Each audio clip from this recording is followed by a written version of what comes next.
want me to put that on my Tudor?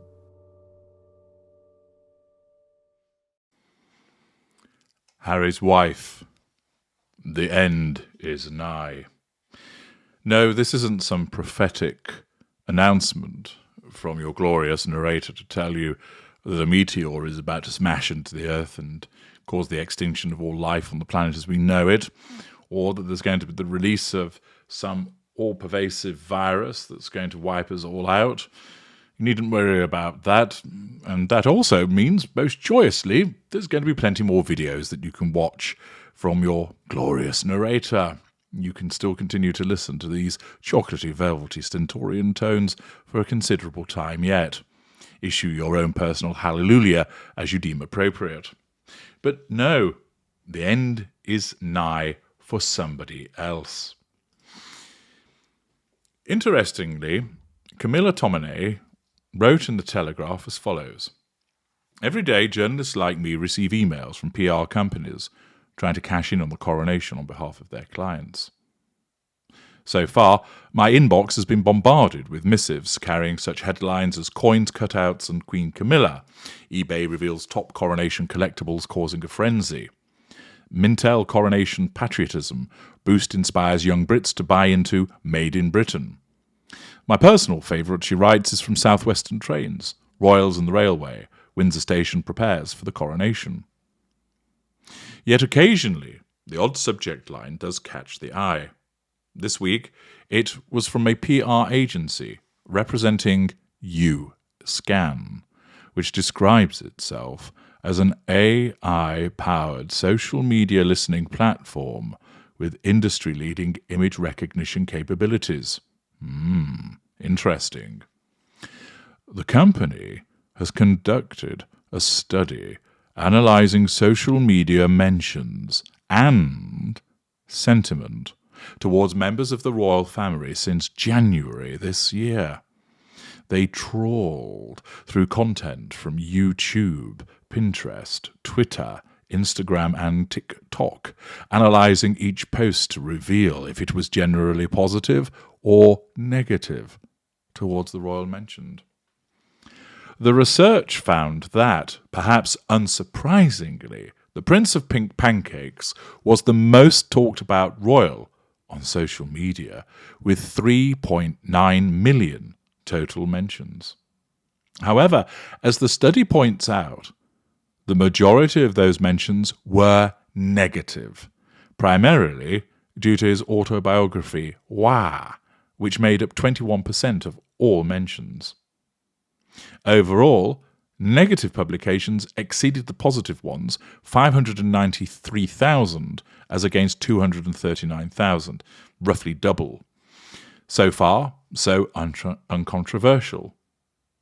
But the report also found that the king's reputation had suffered, not due to his son's tell-all memoirs, but because of famous musicians declining to perform at the coronation and his cancelled visit to France, 124,000 negative versus 59,000 positive mentions.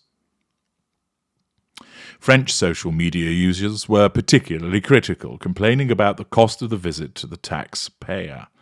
Camilla, the Queen Consort, was also found to have been on the receiving end of negative comments, again, not due to spare, despite Harry describing her as a villain, but because of leaked plans for a lavish coronation ceremony and economic struggles.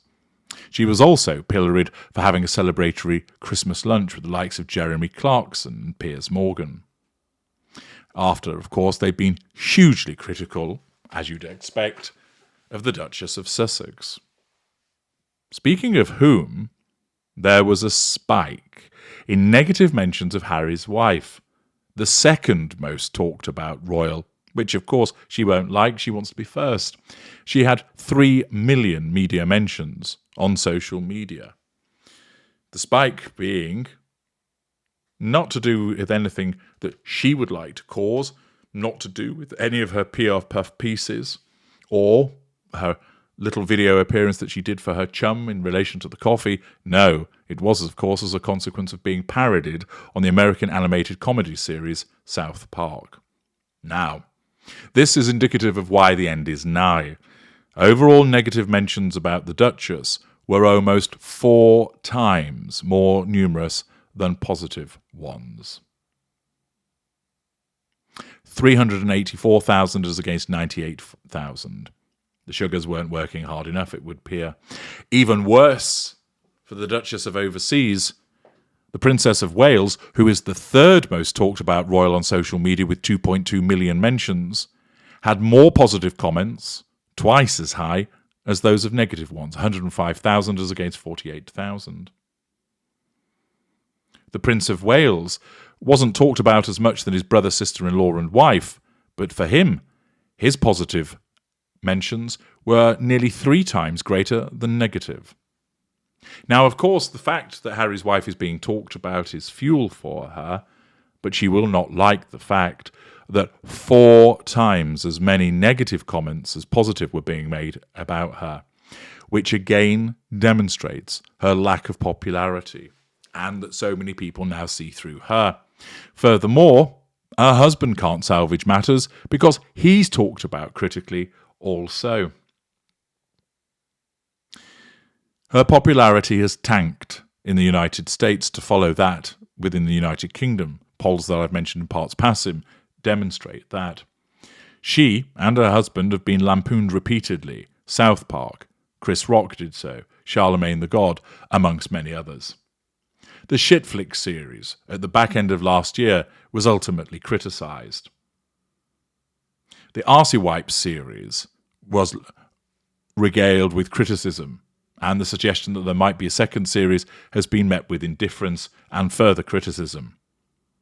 The publication of Wah, clearly influenced by her, as I've mentioned in parts passive of my analysis of that publication, and his disclosures has resulted in him being seen, Prince of Pim Pancakes, in a particularly poor light. But it impacts on her because of the way that she is portrayed in that and the influence that she has over him, and of course she's tainted by association. The A-list continue to express a lack of interest.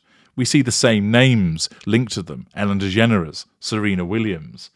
There's nobody new. Those that have got any real status stay away. We keep hearing about the TIG being relaunched, except it doesn't happen. She chickened out from the coronation. Why?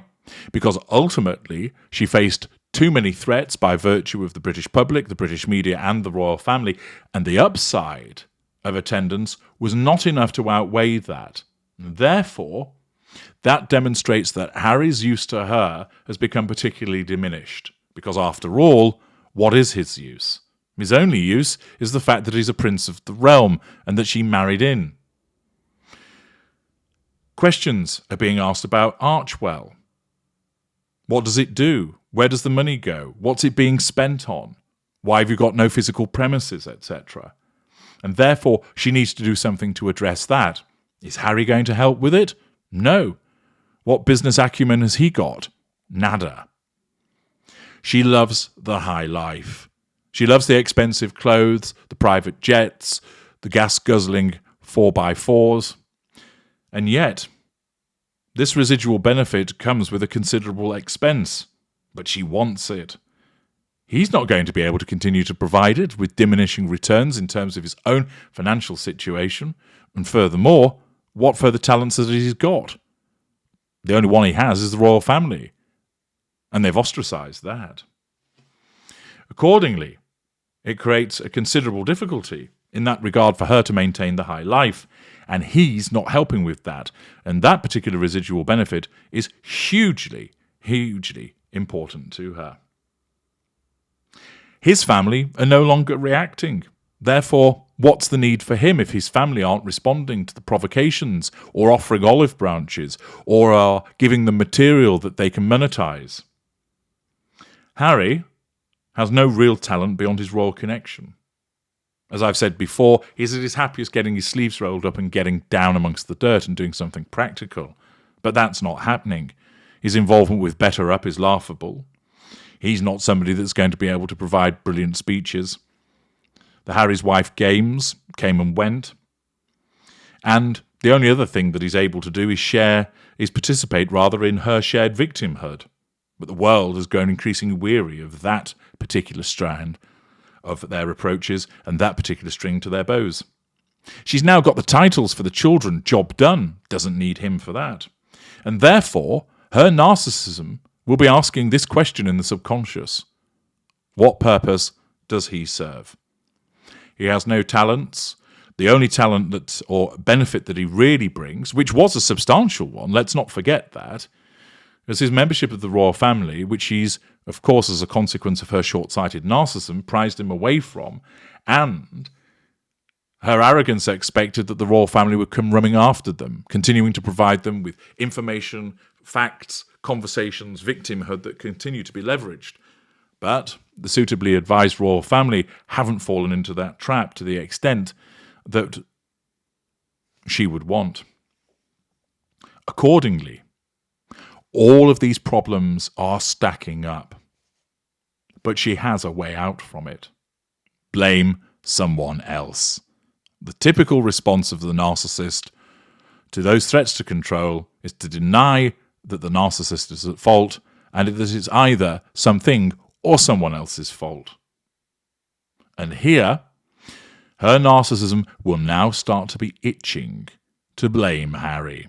Sure, he gets the blame now as part of the sustained devaluation, but a combination of needing someone to blame and the fact that he doesn't offer anything really that's worth keeping him around for means that there is a significant risk of disengagement.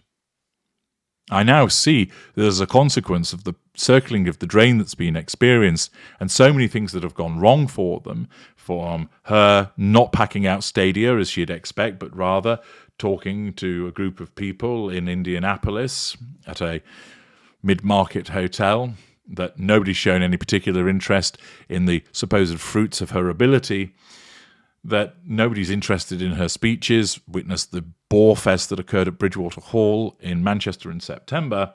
The fact is that she has a real problem in terms of the pursuit of the prime aims. And the most logical thing to do is cut away the dead weight. And that's Harry. And therefore, his disengagement is being hastened. Anticipate that whereas I said before that it was likely to occur in the next few years, it's more likely to occur either next year and possibly even this year. The end is nigh for Harry. I'm H.G. Tudor. Thank you for listening.